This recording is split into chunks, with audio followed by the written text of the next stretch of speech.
Hi friends, ఈరోజు ఎప్పుడు అమ్మ పనిచేసే యంత్రమేనా పార్ట్ 2 కథనం గురించి తెలుసుకుందాం. తను వాళ్ళ వెంట వెళ్ళటం ఎంత కర్మ.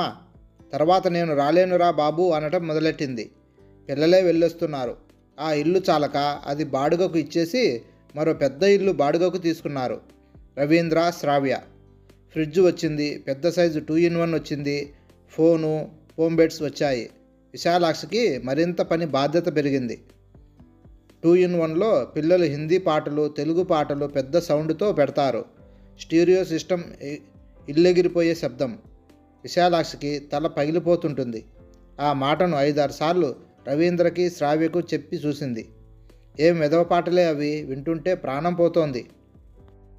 పిల్లలు వినవలసిన పాటలేనా అవి? అది ఎలా ఉంచు, అస్తమాను వింటే పిల్లలకైనా మంచిది కాదు అంది. ఆ మాటలకి రవీంద్ర నవ్వాడు. చుట్టూరా ఉన్న వాతావరణం అదమ్మా. మన ఇంట్లో విననివ్వకుంటే స్నేహితులు ఇంట్లో వింటారు. మైకుల్లో, సినిమాల్లో వినిపించే పాటలే అవి. ఇక శబ్దం అంటావా? ఆ శబ్దానికి పిల్లలు, మేము అలవాటు పడిపోయామమ్మా. ఇదో కొత్త యుగం. మనకేముందని కాదు ప్రశ్న, పక్కవాడికి ఏముంది, ఏం కొన్నాడు అన్నదే సమస్య. పిల్లల్ని కట్టడి పెట్టి లాభం లేదు అన్నారు. సిటీలలో ట్రాఫిక్ తప్పుకుంటూ రోడ్డు క్రాస్ చేసే చిన్న బిడ్డలను గమనించండత్తయ్యా. ఎంత మెలకువ, ఎంత నేర్పుగా దాటుతారో. ఈ యాంత్రిక యుగం వాళ్ళని చిన్నతనంలోనే మెదడు మెచ్యూర్ అయ్యేలా తీర్చిదిద్దింది. మీరు కంగారు పడకండి అంది శ్రావ్య. ఈ కోడలే ఒకనాడు తాను కొద్ది సౌండ్లో శాస్త్రీయ సంగీతం వింటుంటే శబ్దం భరించలేనంది. మరో నెల గడిచిందో లేదో అమలా భర్త నాగార్జున వచ్చారు పిల్లలిద్దరితో. వీడికి ఎప్పుడు ఏదో ఒక నలతే అమ్మా. పోతపాలు, రోగాలు, చస్తున్నాను చేసుకోలేక. వీణ్ణి నీ దగ్గర ఉంచుకోమ్మా. పిల్లాడిని కాన్వెంట్లో చేర్పించాము, బాధలేదు. నేను బీఈడీలో చేరి పాస్ అయి ఉద్యోగం చేయదలుచుకున్నాను. వదినలు ఇద్దరూ చేస్తున్నారు. మేము టీవీ, ఫ్రిడ్జ్ కొనుక్కోకపోతే ఏం విలువ అంది అమల. తాను నిర్ఘాంతపోయింది. అల్లుడు నాగార్జున్కి కోపం వచ్చింది. మీ అమ్మకి ఇష్టం లేనట్లుగా ఉంది అమల మన వాడిని దగ్గర ఉంచుకోవడం. అవునులే, కొడుకుల బిడ్డల మీద ప్రేమ, కూతురు బిడ్డల మీద ఎందుకుంటుంది అన్నాడు. ఇతగాడు నిజంగా ఎంఏ పాస్ అయ్యాడా?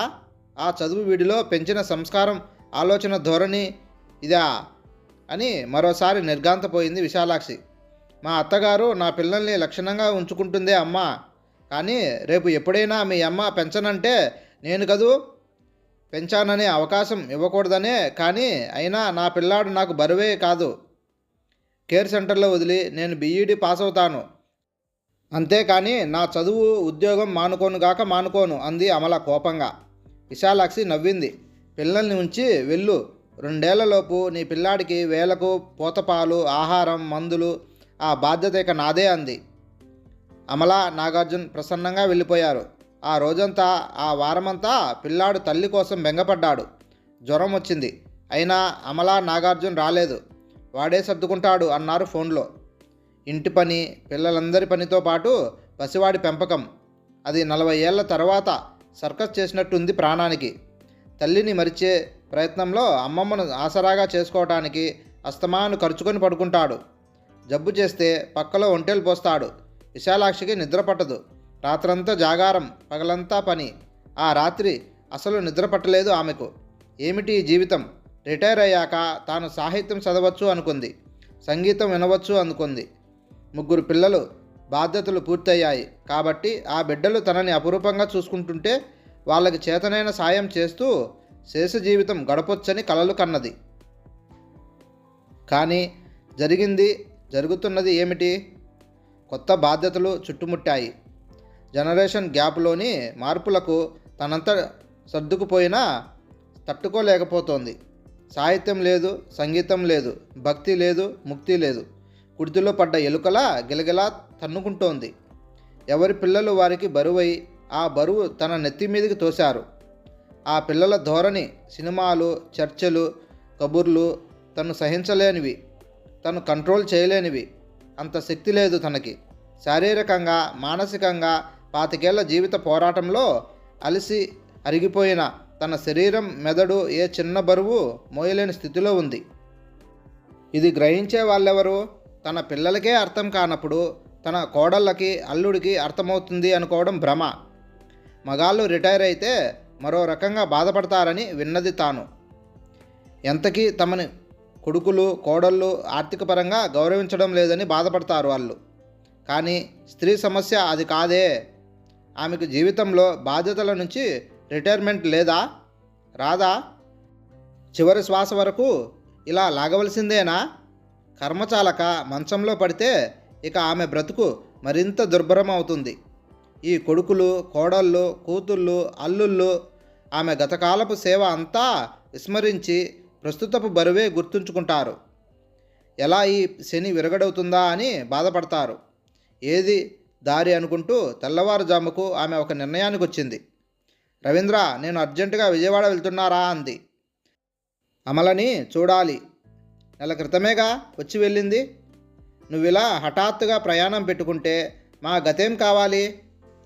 ఈ పని, ఈ పిల్లలు, మా ఉద్యోగాలు ఏవి ఆలోచించలేదా? ఇంత బాధ్యతారాహిత్యం అయితే ఎలా అన్నాడు. నవ్వొచ్చింది విశాలాక్షికి. బాధ్యతారాహిత్యం ఎంత మాట! ఇక బాధ్యతకు అర్థమేమిటో వీళ్ళ దృష్టిలో.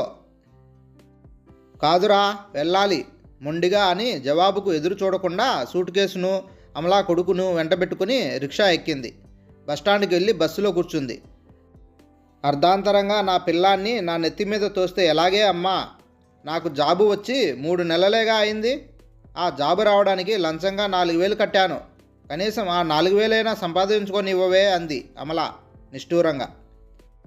మనం ఆవిడ గారి కొడుకుల కంటే ఆర్థికంగా ఎక్కువ స్థాయిలోకి వెళ్ళిపోతామేమోనని ఆవిడ గారి భయం కాబోలు అమలా అన్నాడు అల్లుడు నాగార్జున్ మరింత కోపంగా. అవునా నాయనా అంది విశాలాక్షి నవ్వి. పిల్లాడిని అప్పగించి సూట్ కేసు తీసుకుని బస్టాండ్కి వెళ్ళి బస్సు ఎక్కింది. ఆ బస్సు వేగంగా వెళ్ళిపోయింది. ఉత్తర హిందుస్థాన్లో ఓ వృద్ధుల ఆశ్రమంలో స్థిరపడింది.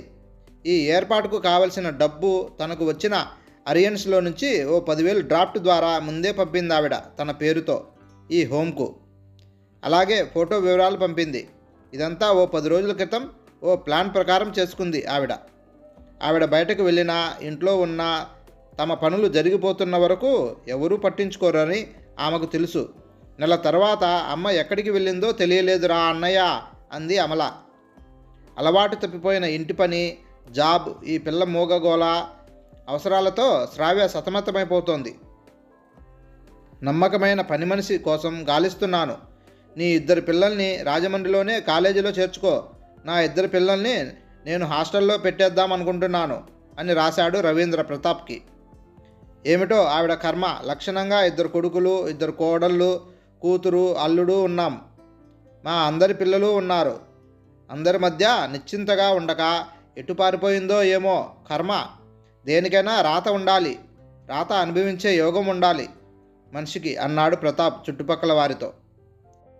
మరో 6 నెలల తర్వాత విశాలాక్షి ఉత్తర హిందుస్థానంలోని ఓల్డేజ్ హోమ్లో ఉన్నట్లు తెలిసింది వాళ్ళకి. 3 వెళ్ళారు. ఇదేం కర్మమ్మా నీకు, దిక్కులేని దానిలా అని అరిచారు ప్రతాప్, రవీంద్ర, అమల.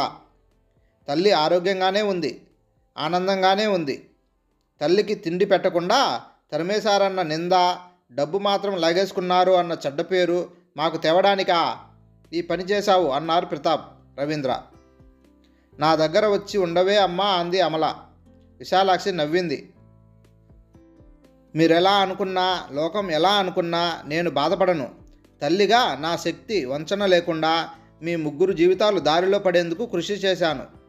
ఇప్పుడు మీ సంసారాలు మీవి అయిపోయాయి. ఈ కాలానికి తగ్గట్టు మీ ఆర్థిక అవసరాలు, మీ ఆలోచనలు ఉంటాయి. అది నేను అర్థం చేసుకోగలను. ఇక నేను మీకు చేయవలసింది ఏమీ లేదు. నేను మీ పిల్లల బాధ్యతల బరువుల్ని మోయలేను. నాకు వయసైపోయింది. నాకు విశ్రాంతి కావాలి. మీ ఎవరి దగ్గర ఉన్నా నాకు బాధ్యతే, బరువే. వృధాగా తింటూ కూర్చుంటే మీకు నేను బరువైపోతాను. ఈ యాంత్రిక యుగంలో నాదో అదనపు బరువు కాకూడదు మీకు. ఇక్కడ నిశ్చింతగా దైవధ్యానం చేసుకుంటున్నాను. నాకు ఓపిక ఉన్నప్పుడు చిన్న పనేదైనా చేస్తాను. అదేం నిర్బంధం కాదు. నా తదనంతరం మరో 10,000 నాలాంటి వృద్ధుల సౌకర్యార్థం ఈ హోమ్కు చెందేలా ఏర్పాటు చేశాను. వెళ్ళిరండి. నేను చనిపోయినప్పుడు వీళ్ళు తెలియజేస్తారు. నా కర్మకు ఖర్చు పెట్టకండి. ఆ కర్మలో నాకు నమ్మకం లేదు. నా ఆత్మకు శాంతి కలగదు. నిజమైన రిటైర్మెంట్ విశ్రాంతి నేనిప్పుడు పొందుతున్నాను అంది దృఢంగా. హాయ్ ఫ్రెండ్స్, ఈ కథ మీకు నచ్చినట్లయితే please like and subscribe friends.